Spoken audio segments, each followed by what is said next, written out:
الرحيم تفضل.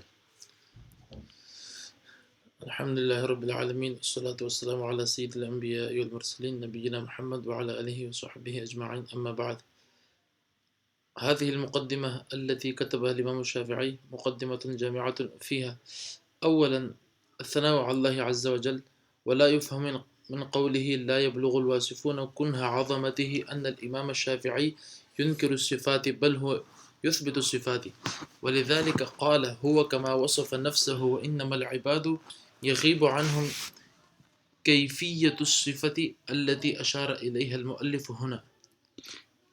یہ بات سب کو معلوم ہے کہ امام شافعی رحمہ اللہ نے اپنے کتاب اصول فقہ کے بارے میں اپنی کتاب لکھی ہے، اور ائمہ اربعہ میں سے کسی اور عالم نے اصول فقہ کے بارے میں کتاب نہیں لکھی. تو ابو حنیفہ نے بھی کوئی کتاب نہیں لکھی ہے، امام مالک نے بھی کوئی کتاب نہیں، صرف امام شافعی نے اصول فقہ میں کتاب لکھی ہے جس کا نام ہے الرسالہ، اور اس کتاب کو بڑی اہمیت حاصل ہے.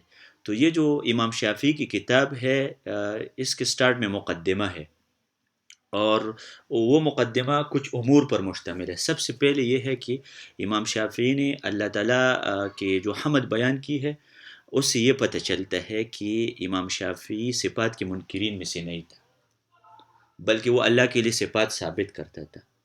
اور یہ سلف کا مذہب ہے، وہ سلف میں سے تھے. سلف کا مذہب یہ ہے کہ اللہ تعالیٰ کے لیے ہر صفت کمال ثابت کرنا، اور جو صفت نقص ہوتے ہیں وہ اللہ سے نفی کرنا. اور خلف کا مذہب یہ ہے کہ صفات میں تعویل کرنا. اور مفسرین نے بھی دو راستے میں سے ایک اپنائے ہیں، کچھ مفسرین مؤولہ ہے اور کچھ مفسرین مثبتین ہے. تو لہٰذا اثبات الصفات یہ تجسیم نہیں ہے. ابن تیمیہ رحمہ اللہ بھی صفات کا مثبت تھا، صفات کو ثابت کرتے. اللہ کا ہاتھ ہے، ید سے مراد ہاتھ ہی ہے، ہم کیفیت اللہ کے حوالے کرتے ہیں لیکن معنی کریں گے. بعد میں پھر مفوضہ پیدا ہوئے، جہمیہ پیدا ہوئے. تو امام شافعی سلف میں سے ہے. ولذلك قال هو كما وصف نفسه وانما العباد يغيب عنهم كيفية الصفة.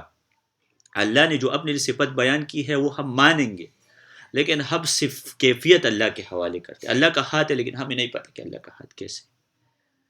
تو اس لیے امام شافعی کہتے ہیں کہ لا یبلغ الواصفون کنہ عظمتہ. اس سے کوئی یہ معلوم نہ کرے کہ وہ مفوضہ میں سے تھے، کہ جو واصفون ہے، اللہ کے صفات بیان کرنے والے لوگ ہیں، وہ اللہ کی عظمت کی گہرائی تک نہیں پہنچ سکتے ہیں. اس کا یہ مطلب نہیں ہے. اس کا مطلب یہ ہے کہ تفویض الکیفیہ، تفویض المعنی وہ نہیں کرتے. تو لہٰذا اس حوالے سے کتاب بھی لکھی گئی ہے براءۃ السلف عن التفویض فی صفات اللہ، کہ سلف اس بات سے بری تھے کہ وہ تفویض نہیں کرتے تھے اللہ تعالیٰ کی صفات پہ.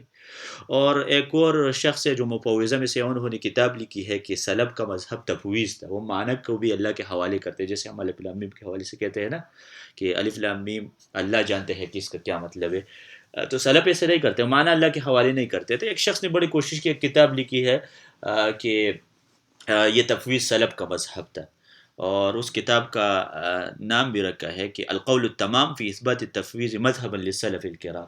یہ جھوٹ بولا ہے اس پہ کتاب، اور اس کا رد پھر آیا ہے کہ براءۃ السلف عن التفویض. یہ رسالہ اردو زبان میں بھی ہم نے ترجمہ کیا. تو بہرحال امام شافعی مثبتین میں سے ہے. جی. كما اشتملت مقدمة الكتاب على التذكير بمد حبال الصلة مع الله عز وجل، سواء بشكر نعمه التي لا يمكن لإنسان أن يؤدي شكر هذه النعم كاملا، وبالاستعانة منه سبحانه وتعالى، فإنه لا راد لما قضى، وطلب الهداية منه جل وعلا بطلب مغفرة الذنوب.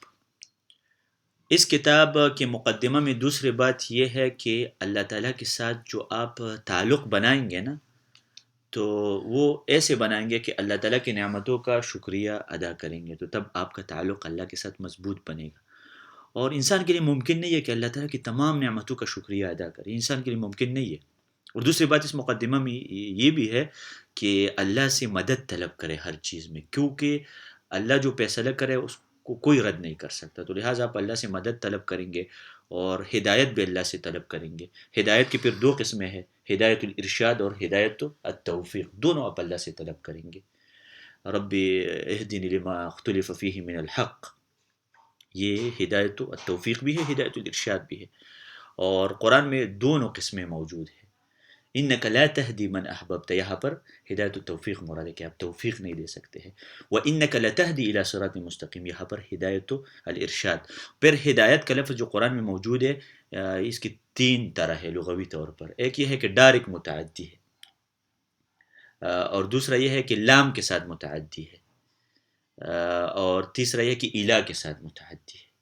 ڈائریکٹ متعدی ہے، لام کے ساتھ متعدی ہے، اور الا کے ساتھ متعدی ہے. تو اللہ سے ذنوب کے اور گناہوں کے مغفرت طلب کریں گے. نعم تفضل. ثم بعد ذلك تطرق المؤلف إلى تقسيم الناس إلى أهل الكتاب وإلى الوثنيين الذين لا يعلمون الكتاب ولا يعرفون شيئا من أمور الوحي. وغرض المؤلف من هذا التقسيم ذكر القسم الثالث الذين آمنوا بالكتاب وعملوا بكتاب الله عز وجل. وقد أشار المؤلف هنا إلى إبطال الآلهة التي تعبد من دون الله بجميع أنواعها سواء كانت من الأنبياء، لذا قال تعالى: وقالت اليهود عزير ابن الله، إلى قوله: اتخذوا أحبارهم ورهبانهم أربابا من دون الله والمسيح ابن مريم وما أمروا إلا ليعبدوا إلها واحدا لا إله إلا هو سبحانه عما يشركون. ومن ذلك وصف أهل الكتاب لأهل الإيمان بأنهم ينسبونهم أهل الكتاب لأهل الإيمان بأنهم ينسبونهم إلى الجبت والطاغوت. وهكذا أيضا رد الله عز وجل على الوثنيين وبين لهم أن طريقتهم مخالفة لطريقة أنبياء الله، وأن الحجج العقلية تدل على بطلان مذاهبهم. اس کے بعد امام شافعی رحمہ اللہ نے لوگوں کے 2 قسمیں بیان کی ہیں. یعنی جب پیغمبر علیہ السلام مبعوث ہوئے اس ٹائم لوگوں کے 2 قسمیں تھے. ایک اہل کتاب یہود اور نصارہ، اور دوسری قسم وہ لوگ جو وثنیین ہیں، یعنی جو مشرکین تھے.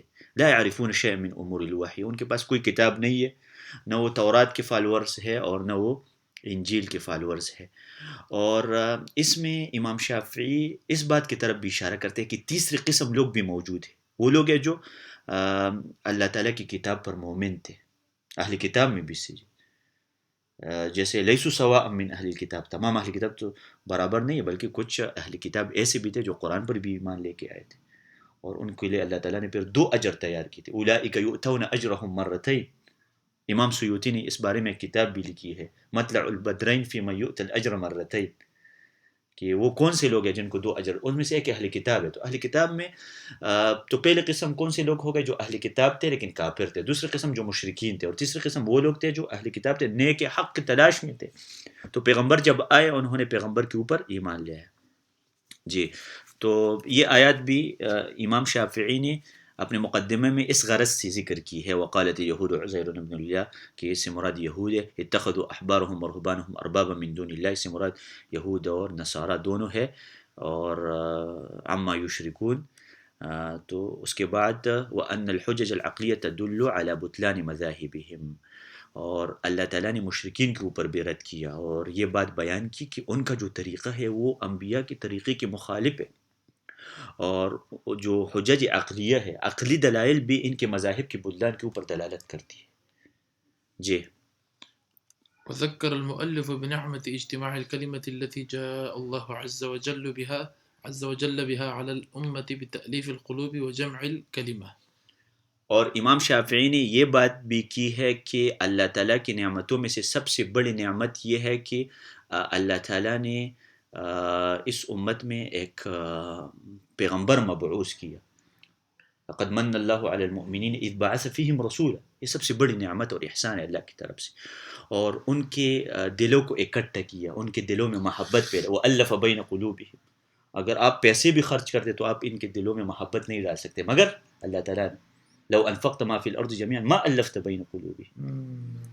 تو امام شافعی نے یہ بات بھی کی یہاں پر کہ یہ بھی اللہ کا احسان ہے صحابہ کے اوپر. كذلك ذكر المؤلف بفضل هذا الكتاب القرآن العظيم ومكانته وأنه أساس العلم وأنه لا يخرج عن حكمه شيء. اور امام شافعی نے اس کتاب کے مقدمے میں یہ بات بھی کی ہے کہ قرآن کریم ایک فضیلت کی کتاب ہے اور مرتبے والی کتاب ہے اور علم کا ایک اساس ہے، مصدر اول ہے ہمارے لیے.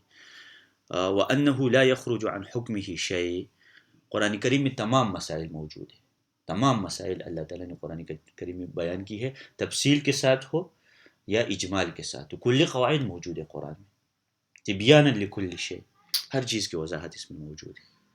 جی. بعد ذلك ذكر شيئا من التفاسير القرآنية لعدد من الآيات ليقيم الاستدلال على صحة ما ذكره سابقا، وبين المؤلف مكانة الكتاب وعظم منزلته. اس کے بعد امام شافعی نے قرآن مجید کی کچھ آیات کی تفسیر بیان کی ہے تاکہ ان کا استدلال درست ہو جائے. وبین المؤلف مکانت الکتاب، اور قرآن کریم کا مرتبہ بیان کیا ہے اور منزلت اور شان اور اہمیت اس کی بیان کی ہے. جی. وتكلم المؤلف أيضا عن موقف الناس سواء كانوا معرضين أو مقبلين أو غافلين تجاه كتاب الله عز وجل. ثم ذكر المؤلف تقسيم الناس في العلم إلى درجات، فمنهم المتمكن من استخراج اللہ تعالیٰ کی کتاب کے بارے میں لوگوں کا کیا موقف ہے؟